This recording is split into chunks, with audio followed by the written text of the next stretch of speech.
Fantastic. Very much lady of the moment. I noticed in the paper today you were at the Q Awards yesterday presenting Tom with his Merit Award. Tom. He's very handsome. Is he handsome? Did you find out so? He is handsome. And he said to me that the young guys today, they don't know how to treat ladies. He would give a woman breakfast in bed. Uh-huh. You got onto the subject on stage, did you? No, on the side of the stage. Anyway, of course, it's Tom Jones we were talking about. But it's lovely that you've joined us. I was saying in the introduction that you have made Cornwall your home, despite the fact you were born in America. Now, how did that come about? Love. Love. Man, you mean? A Brit, yes. And he wouldn't, he didn't want to live in America. So he said, I want to know what you're like when you're 80, pottering down to the garden. But I don't want a green card. I mean, that was a lot to take in, you know, in one sentence. So Absolutely. I said, okay, I marry him and I don't go back and have son for a while, but that's okay. Okay. So both of you were actually living in London at the time when you met? He was south of the river. I was north of the river, and neither of us would compromise. So he said, let's do something else. And we have a little cottage there, and the Cornish have taken us in. I mean, lovely. They're wonderful. Yeah, you usually have to be here, or there, should I say, quite some time before they accept you as one of their own. So you're near Bude, are you? Very close. I mean, the thing is, they know that I'm a guest there. And as long as we keep it that way, then they treat me like I'm family. So that really is home, and that's where you have your studio? That's where we have our workshop, and it's very hard for the record company to get there. It takes them quite a number of hours. Oh, yeah. But do you like that lifestyle? I mean, have you attuned to that well? I think because I've lived in the city for so long, L.A. than London, which are so different as cities, but, you know, you get your taste, that I was ready for walks in the moonlight and cows waking you up at 4 a.m.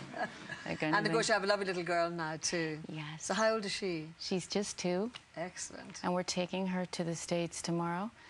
She starts the tour with us. So she's going to go on tour the whole time? 150 cities, yes, with Good a 2-year-old.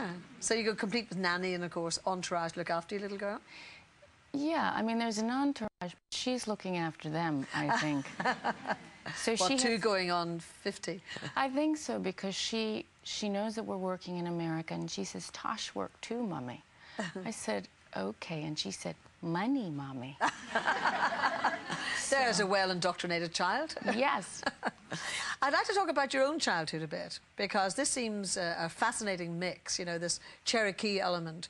And I gather it's your grandfather that wove all these wonderful tales. Yes, he was brought up by his grandmother, who escaped the Trail of Tears, which is the Indian Cherokee tragedy, I guess, where they had to flee from the soldiers and walk to Oklahoma, which is a couple thousand miles. She hid in the mountains as a 16-year-old young woman and survived it.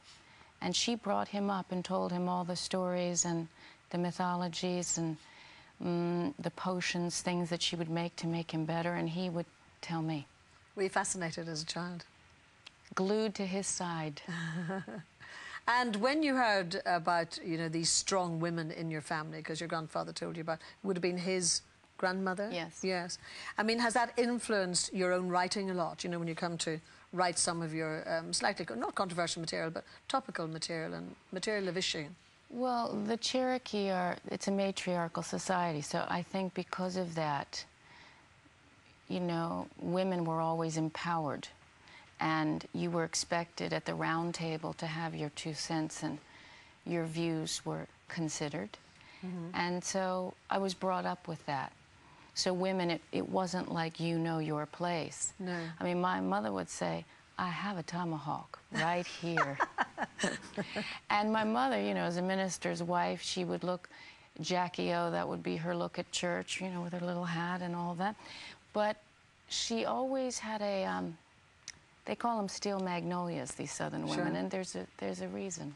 Yes, and looking at the album, the way you have woven some of the Cherokee stories into that, or the basis of it, but coupled with the fact that you were in New York on September the 11th last year. So what impact did that have on some of the material? I think walking down Fifth Avenue that day and smelling New York burning, the idea that a friend or your mother was wounded And yes, there was the mass murder. Also, the city was, she became flesh and blood that day.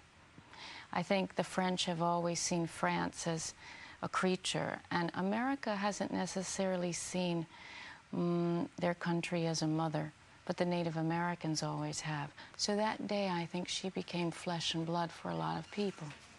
So I suppose as a writer, you couldn't help, you know, writing that and expressing that within your material. As a writer, to be out on the road, we toured subsequently after that, to be out on the road when the masks were down, when people were, I don't know, I've never been exposed to something like this where people were talking about how they felt in a way that I've never seen. And in this case, it's the brand new single off the album. It's called A Sort of Fairy Tale. So what was the catalyst for that? My character, Scarlet, this is a sonic novel of a woman crossing the country. She thinks she meets her soulmate. Maybe she does, but they don't stay together. And she's heartbroken, but they had a magical time for a while. Well, you know what? We want to hear it. Tori Amos, thank you very much indeed. Thank you.